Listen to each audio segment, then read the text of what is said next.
And boy, do we have an interesting movie to talk to you about today. No. This is one that is a little near and dear to me. It's something I grew up watching as a kid, and one that I'm sure most of you have never heard of. Maybe if you grew up in Canada, perhaps. Is it RoboCop? It is Tommy Tricker and the Stamp Traveler, which Close. I mistakenly always remembered as Tommy Tricker and the Stamp Collector. Which, yes, this movie takes place in a crazy alternate universe where stamp collecting is a worldwide phenomenon, in the similar vein to, like, Yu-Gi-Oh!, where everybody seems to know and play this card game, and if you don't play the Yu-Gi-Oh! Card game in this world, who are you? How are you getting by? But yeah, in this movie, everybody seems to be obsessed with stamp collecting. The movie travels to multiple different places, and everywhere they go, these people are like, "Oh, stamps! I collect those." Doesn't everybody? Yeah, it's like at school, all the kids are trading stamps, and one guy has like an illegal stamp trade essentially, and there's a stamp club, and just basically every character that appears on screen is obsessed with stamps. Pretty much. Yeah, it certainly feels that way. Yes. Some of them it's ambiguous. You don't know how much they like stamps. But in any case, this movie, Tommy Tricker and the Stamp Traveler, came out in 1988. It is a Canadian production. It is a fantasy adventure film written and directed by Michael Rubo. And it's the 7th Tales for All series of children's movies created by Les Productions Lafitte. Let me see if I can pull that up here. There we go. Les Productions Lafitte. Lafitte. So yeah, that is the name of the production company, and it is Tales for Everyone in French. Contes pour tous. Contes pour tous. So yeah, there you go. And strangely enough, the movie's title in French was Les Aventuriers du Timbre Perdu. Yeah, let me play it one more time. They speak a little faster than I'd prefer. Les Aventuriers du Timbre Perdu. So yeah, it is translates to Raiders of the Lost Stamp. I'm guessing that they were trying to, get in on the Raiders of the Lost Ark with that one. But in any case, similar movie. The plot synopsis on the Wikipedia is a young boy, Ralph, and his sister discover a magical ability to travel the world riding within postage stamps. Complicated by a series of rules, they are soon lost in such a far-flung places as Australia and China. It's a little backwards. Also, the way that is written, it implies that the sister is traveling as well. It is just Ralph, as far as the two of them go. Ralph travels alone. They make it a point that he's got to be alone. Ralph has a stutter, and the film is essentially a coming-of-age story, whereas Ralph can speak fluently by the film's end.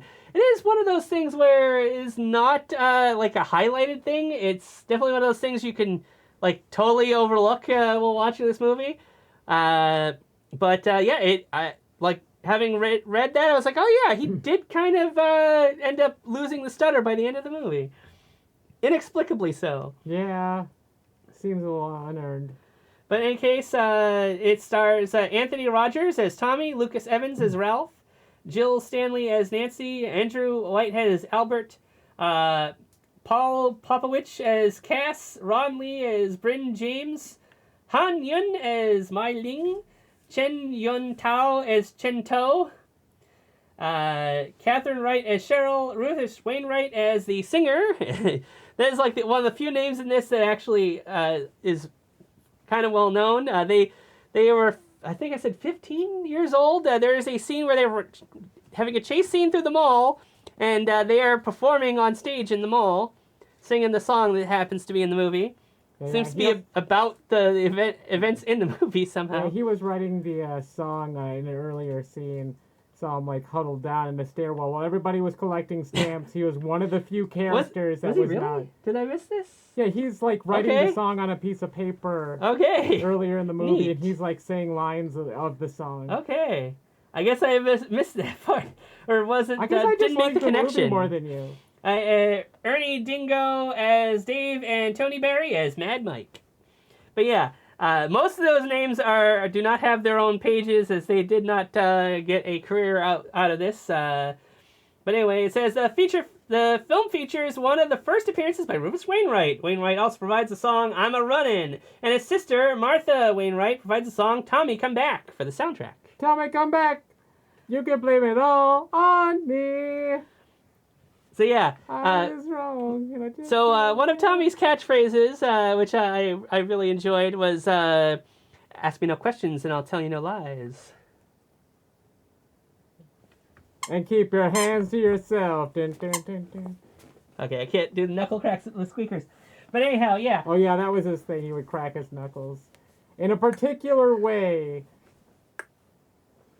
But anyhow, yeah. So ask me no questions, I'll tell you no lies. I really like that. The fact that he's like a troubled kid, and people are always like questioning where he's getting his money or what he's up to. It's like, you're up to one of your tricks again, Tommy. I guess his name is Tommy Tricker. He's generally scamming people. Yeah, he's... And outright stealing. He's kind of a Nelson Muntz, as far as, like, he's a troublemaker, but he's a lovable troublemaker.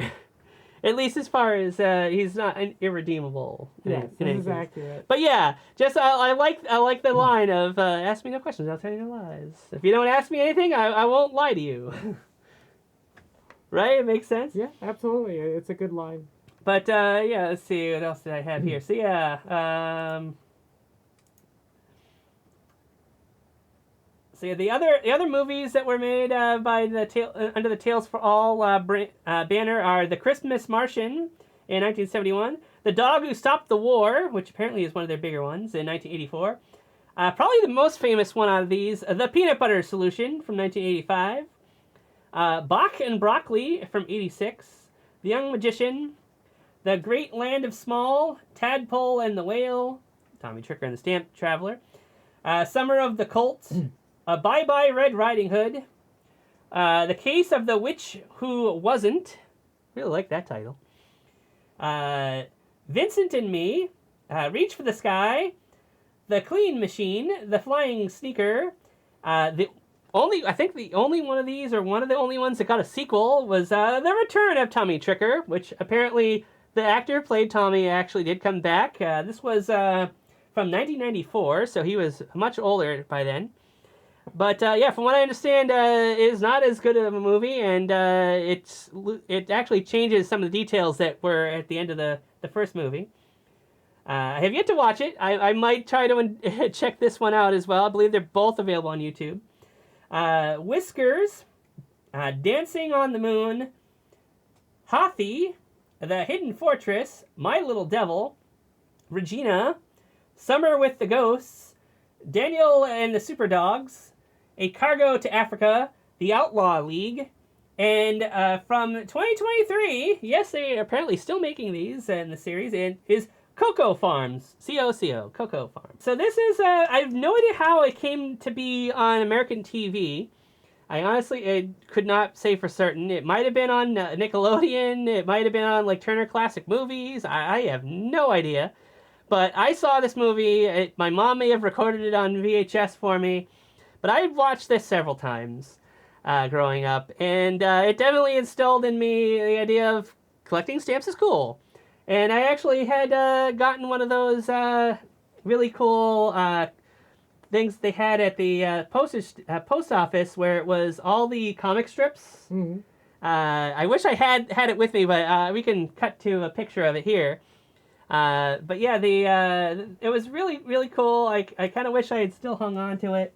All right, so the first one is The Yellow Kid, followed by The Katzenjammer Kids, Little Nemo in Slumberland, Bringing Up Father. All of these are so old, besides Little Nemo, most people have probably never heard of them.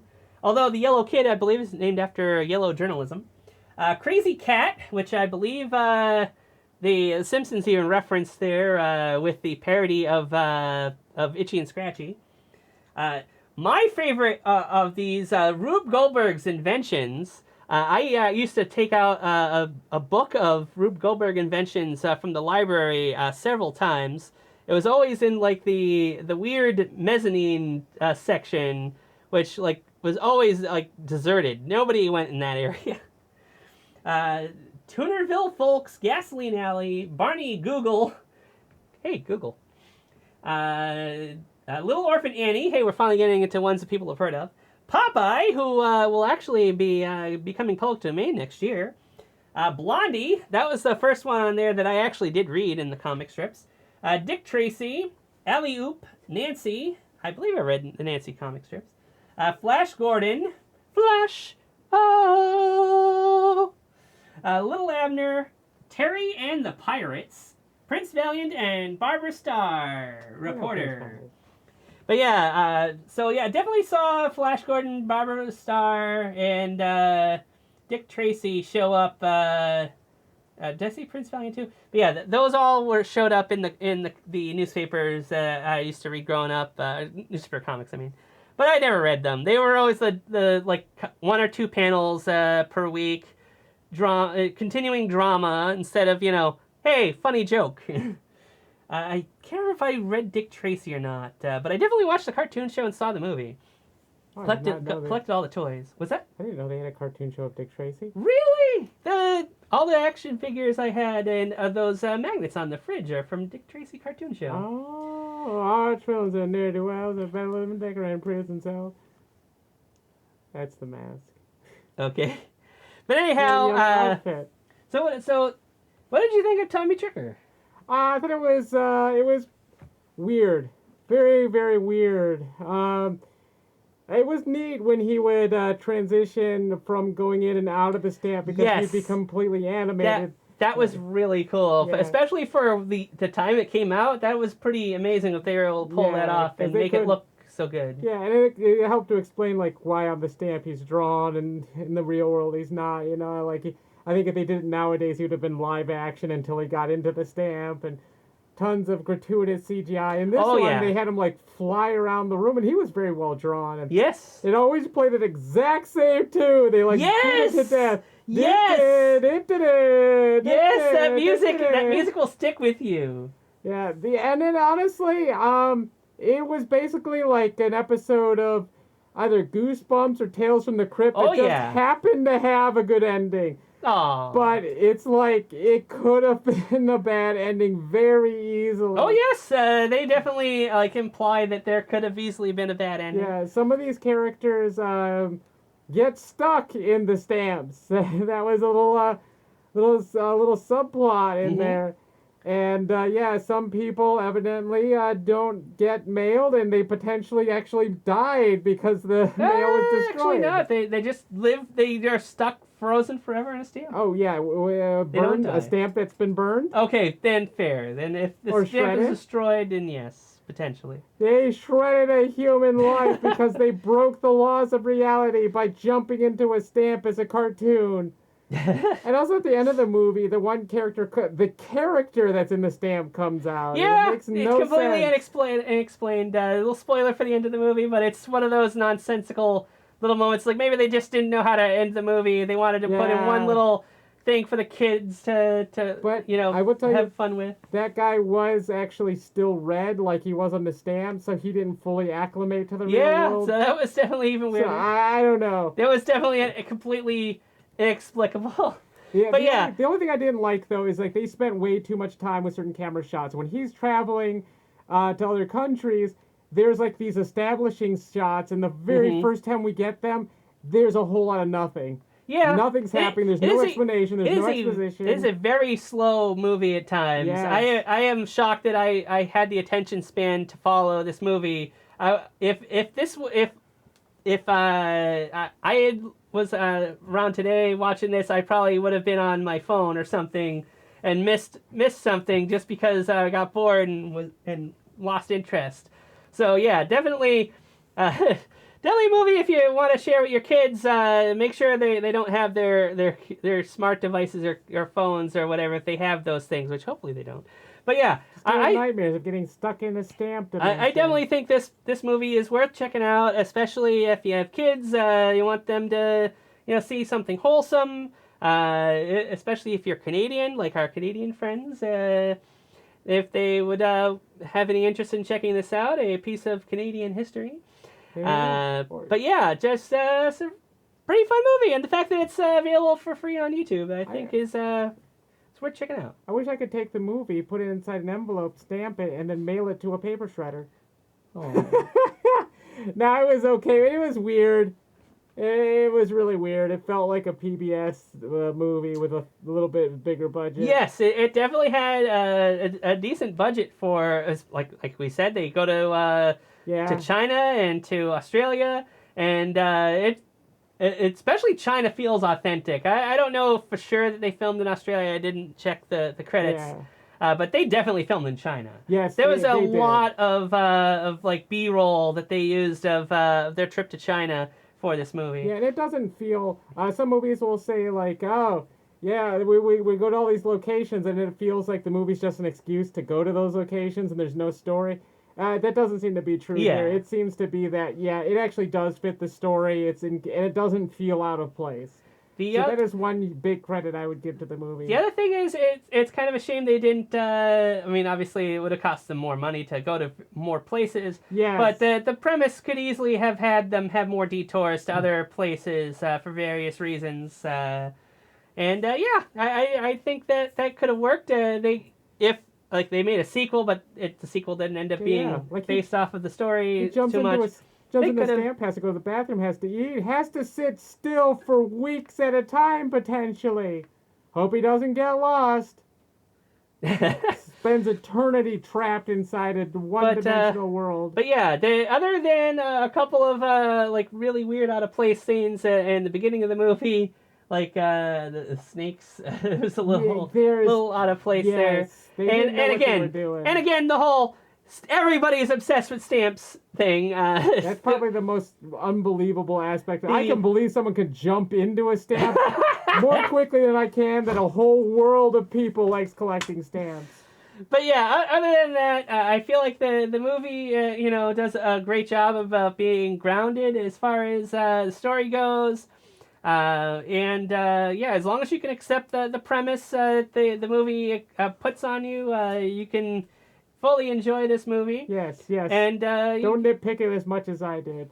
You get to enjoy a nice trip to China and to Australia and Canada. Watch